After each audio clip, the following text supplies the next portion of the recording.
Selamat malam para trader, berjumpa lagi dengan saya di Yukta Channel. Hari ini saya akan membahas 3 saham. Yang pertama yaitu saham MNCN, yang kedua Piwon, dan yang ketiga adalah ASII. Oke, kita langsung ke saham yang pertama yaitu saham MNCN. Seperti biasa, saya akan menggunakan Fibonacci retracement untuk mengukur support dan resisten suatu saham dan didukung oleh Bollinger Bands dan indikator stokastik. Kalau diperhatikan, hari ini saham MNCN posisinya stagnan di harga 950. Bagaimana dengan prospek saham MNCN? Kalau diperhatikan dari candle 3 hari sebelumnya, saham MNCN ini posisinya lagi rebound. Kemarin di perdagangan sebelumnya, MNCN breakout di harga 935. Ini merupakan support terkuatnya di lingkaran sebelah kanan ini. Dia breakout di 935. 935 ini merupakan support terkuat saham MNCN. Bukti 935 ini bisa dikatakan kuat, yaitu ada history candle-nya. Lingkaran yang di tengah, saham MNCN tidak mampu menembus supportnya yaitu di 935. Dan kita lihat lagi di sebelah kiri lingkaran, saham MNCN breakout juga di tanggal 23 November 2020 yaitu di harga 935. Setelah dia breakout, saham MNCN rebound tinggi sampai ke harga tertingginya di tanggal 18 Desember 2020 yaitu di 1320, dan akhirnya saham MNCN ini turun lagi ke bawah, menunjukkan tanda-tanda downtrend. Kalau diperhatikan di perdagangan terakhir, asing mulai akumulasi yaitu 11,54 billion. Itu bisa dilihat dari data RTI Business. Kalau perdagangan hari Senin, saham MNCN mampu menembus MA20-nya yaitu di atas 950. Kemungkinan besar saham MNCN ini akan rebound lagi. Itu didukung dengan indikator stokastiknya, lingkaran di bawah. Stokastiknya sudah crossline ke atas dan sudah berada di atas angka 20. Ini artinya saham MNCN ini sudah mulai bertenaga. Oke, kita akan tentukan supportnya. Supportnya yaitu ada di 935. Seperti yang saya katakan tadi, support ini cukup kuat karena didukung juga dengan candle-candle history yang sudah saya jelaskan tadi. Untuk berikutnya, saham MNCN ini akan menguji resistennya yaitu di 1005. 1005 ini bisa dikatakan resisten yang kuat. Mengapa demikian? Kalau dilihat dari candlenya, di tanggal 29 April, saham MNCN tidak mampu menembus resistennya di 1005. Di tanggal 21 dan 22 juga tidak mampu. Dan ini sebaliknya, dari atas ke bawah, tanggal 25 Maret 2021, saham MNCN tidak mampu menembus waktu 1005 ini menjadi support, dia tidak mampu menembusnya. Di tanggal 19 Februari 2021 juga tidak mampu menembus ketika 1005 ini menjadi support. Di tanggal 1 Februari 2021 juga tidak mampu menembus ketika 1005 ini menjadi support. Ini bukti resisten ini kuat. Jika resisten 1005 ini bisa ditembus, saham MNCN ini akan rebound kembali. Oke, sekian pembahasan saya tentang saham MNCN. Saham Piwon di perdagangan terakhir stagnan di harga 505. Bagaimana prospek saham Piwon ke depannya? Kalau dilihat dari candlenya, lingkaran sebelah kanan, Piwon posisi lagi sideways pendek. Kalau dilihat akumulasi, asing sudah masuk tapi kecil, yaitu 4 billion. Apabila dibandingkan dengan candle-candle historinya, Piwon menunjukkan tanda-tanda uptrend. Oke, kita langsung lihat histori candlenya dulu. Dari 2020, yaitu bulan November, tanggal 23. Di sini, sekitaran lingkaran sebelah kiri, kita bisa perhatikan.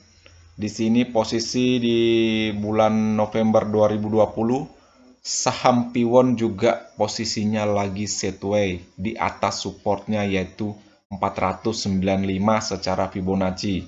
Setelah dia beberapa kali sideways, saham Piwon rebound pendek dan turun lagi dan sideways lagi di atas area 495, berapa kali tidak mampu menembus support ini dan rebound lagi dan akhirnya turun lagi, sempat ya menjebol 495 untuk beberapa hari ke 460. Cuma 1 2 3 4 di hari keempat sudah breakout lagi dan sideways lagi, ini di lingkaran yang tengah ini.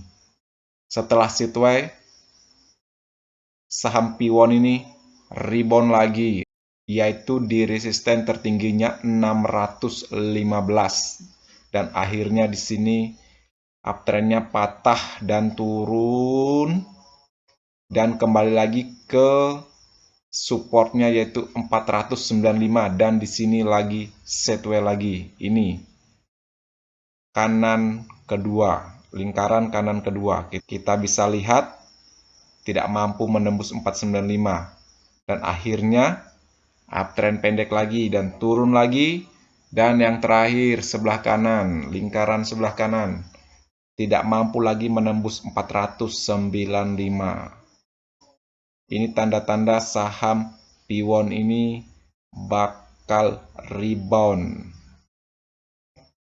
Nanti kita lihat di perdagangan berikutnya hari Senin, apabila dia menunjukkan sinyal buy hijau, apalagi dia bisa menembus MA20-nya ini, boleh masuk secara bertahap.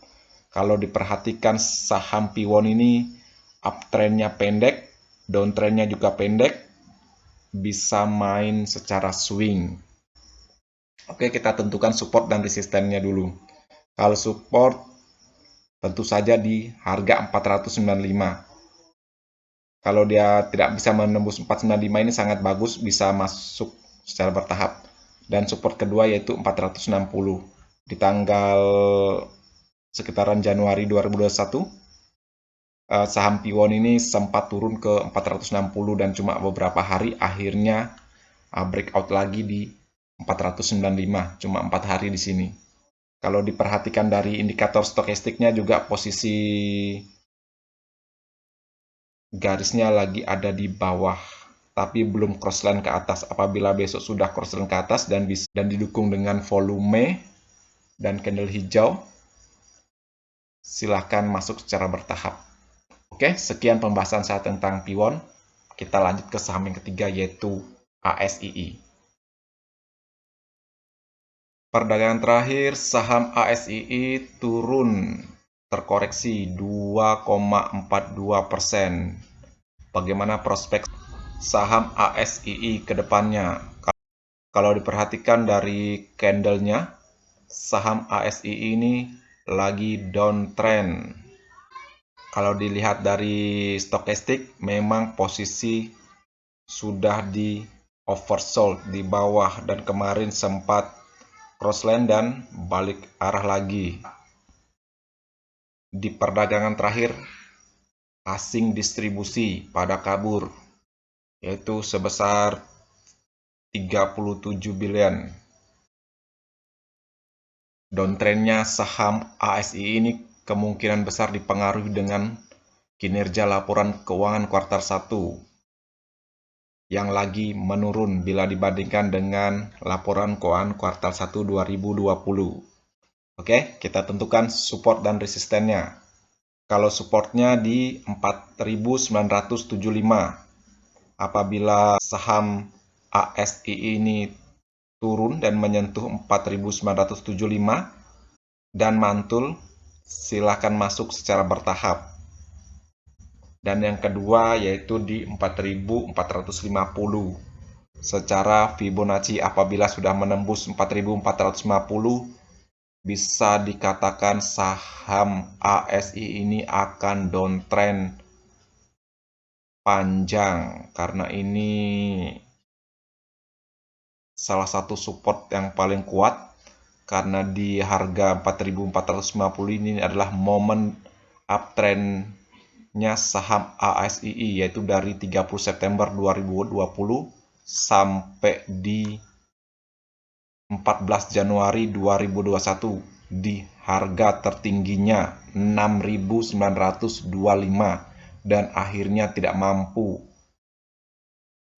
breakout dan downtrend sampai hari ini. Resistennya nanti kita lihat di 5.400. Apabila ini di breakout, mampu di breakout, silahkan masuk juga. Tapi tetap hati-hati karena dia posisinya lagi downtrend. Sekian pembahasan saya tentang saham ASI. Sekian video hari ini. Seperti biasa, channel ini bukan merupakan ajakan untuk membeli saham tertentu, melainkan hanya untuk berbagi, sharing, dan edukasi sederhana. Jangan lupa subscribe, like, share, dan komen apabila video ini bermanfaat buat teman-teman. Terima kasih sudah menonton.